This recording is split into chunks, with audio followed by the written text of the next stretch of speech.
பிரகாரம் இந்த உலகத்தை படைப்பது, நீங்கள் காப்பது, அழிப்பது, இதே உங்கள் தீராத. இந்த மண்ணிலே ஒரு உயிரானது பிறக்கின்ற பொழுது இறப்பையும் சேர்த்து எழுதி விடுகிறீர்கள். இப்படிதான் பிறந்தோம், இப்படிதான் வாழ்ந்தோம் என்று இல்லாமல் வாழ்கின்ற காலத்திலே மற்றவருக்காக கொடுத்து உதவ வேண்டும், தான தர்மங்கள் செய்திருக்க வேண்டும். மகாபாரதத்திலே கொலை வல்லல் கர்ணன் கொடுத்து கொடுத்து கொடுத்து கை கரங்கள் எல்லாம் சிவந்து போயிற்று. அப்பொழுதும் அந்த கர்ணனை அழிப்பதற்காக நீங்களே யாசகமாக பெற்று சென்ற உயிர், ஒரு பகவானாக விளங்கக்கூடிய இந்த ஸ்ரீமன் நாராயணன் எதுக்குலத்திலே யாதவர்களுக்கு மன்னனாகவும் ஆயர்பாடி கண்ணனாகவும் அவதாரம் செய்தார்.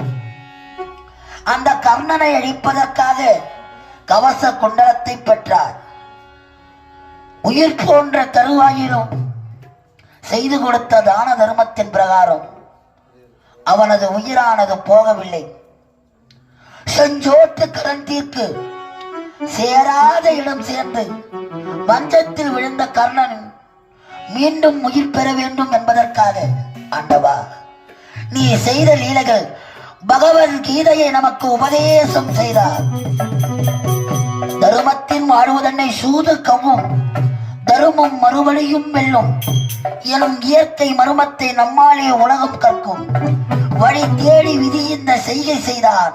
கர்மத்தை மென்மேலும் காண்டோம், இன்று கண்டுட்டோம், பொறுத்திருப்போம், காலமாறும் தகுதுண்டு காண்டிபம் எடுத்தான் அர்ஜுனன். கர்ணனை போர்க்களத்திலே மடித்தான். போர்க்களத்தில் மடித்த கர்ணன் உயிரானது போகவில்லை.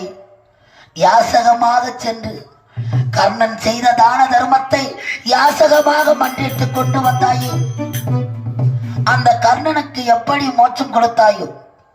தானாசுரனாக பிறந்தவன் கர்ணனாக அவதரித்து அடுத்த பிறவிலே சீராளன் சிறுகொண்டனாக பிறந்து பொன்னுருவியோ வெண்காட்டு நங்கையாக பிறந்து அன்னக்குடி ஏற்றி வரும் சிவபக்தர்களுக்கு வாரி வாரி வாரி தர்மத்தை செய்த பிறகு சாலோப சாபிப சாரூப சாயுச்சம் என்று சொல்லும்படியான 4ஆம் பதிவை அழைத்தார்.